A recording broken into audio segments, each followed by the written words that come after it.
नफरत है। इस समय प्रयागराज में एकता का महाकुंभ चल रहा है।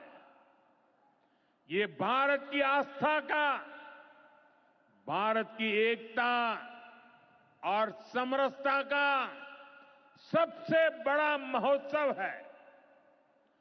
पूरे यूरोप की जितनी जनसंख्या है, उससे भी ज्यादा लोग अब तक एकता के इस महाकुंभ में डुबकी लगा चुके हैं, स्नान कर चुके हैं।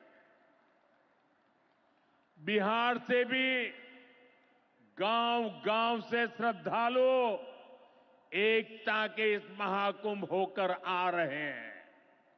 लेकिन ये जंगलराज वाले महाकुंभ को ही गाली दे रहे हैं। महाकुंभ को लेकर भद्दी भद्दी बातें कर रहे हैं।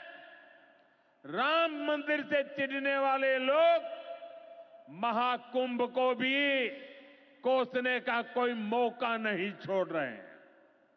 मैं जानता हूं, महाकुंभ को गाली देने वाले ऐसे लोगों को बिहार कभी भी माफ नहीं करेगा।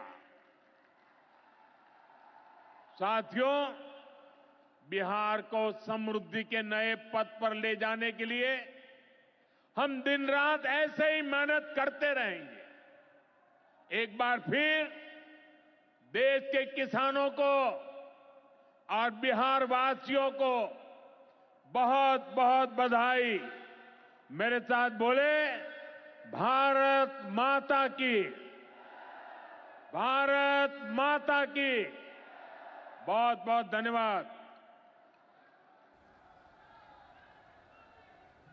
हमारे यशस्वी माननीय प्रधानमंत्री महोदय का कोटि कोटि धन्यवाद। इस अवसर पर हम सबों को मार्गदर्शित करने के लिए अपने प्रेरणादायी नमन कर। साथियों, महाकुंभ के समय में मंदरांचल की इस धरती पर आना अपने आप में बड़ा सौभाग्य है। इस धरती में आस्था भी है, विरासत भी है और विकसित भारत का सामर्थ्य भी है। ये शहीद तिलका मांझी की धरती है, ये सिल्क सिटी भी है। बाबा अजगैबीनाथ की इस पावन धरा में इस समय महाशिवरात्रि की भी खूब तैयारियां चल रही हैं। ऐसे पवित्र समय में मुझे पीएम किसान निधि की एक और किस्त देश के करोड़ों किसानों को भेजने का सौभाग्य मिला है। करीब 22,000 करोड़ रुपए एक क्लिक पर देश भर के किसानों के खाते में पहुंचे हैं। और जैसे ही अभी मैंने क्लिक दबाई, मैं देख रहा था यहां पर भी जो राज्यों के दृश्य दिख रहे थे, यहां भी कुछ लोगों की तरफ मेरी नजर गई। वो फटाफट अपने मोबाइल देख रहे थे कि पैसा आया कि नहीं आया, और तुरंत उनकी आंखों में चमक दिखाई देती थी। साथियों, आज जो किसान सम्मान निधि दी गई है, इसमें बिहार के भी 75 लाख से अधिक किसान परिवार है।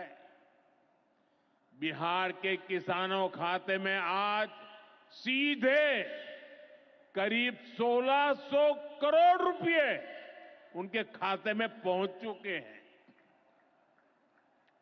मैं बिहार और देश के सभी किसान परिवारों को बहुत बहुत शुभकामनाएं देता हूं, बधाई देता हूं।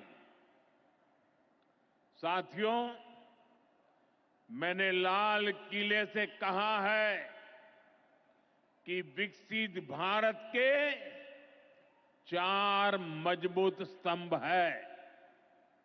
ये स्तंभ है गरीब, हमारे अन्नदाता किसान,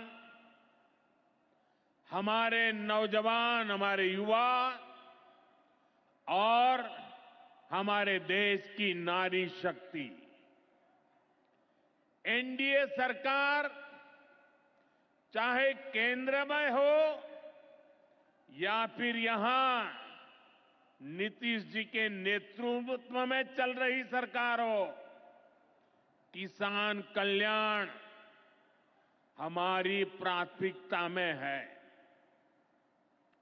बीते दशक में हमने किसानों की हर समस्या के समाधान के लिए पूरी शक्ति से काम किया है।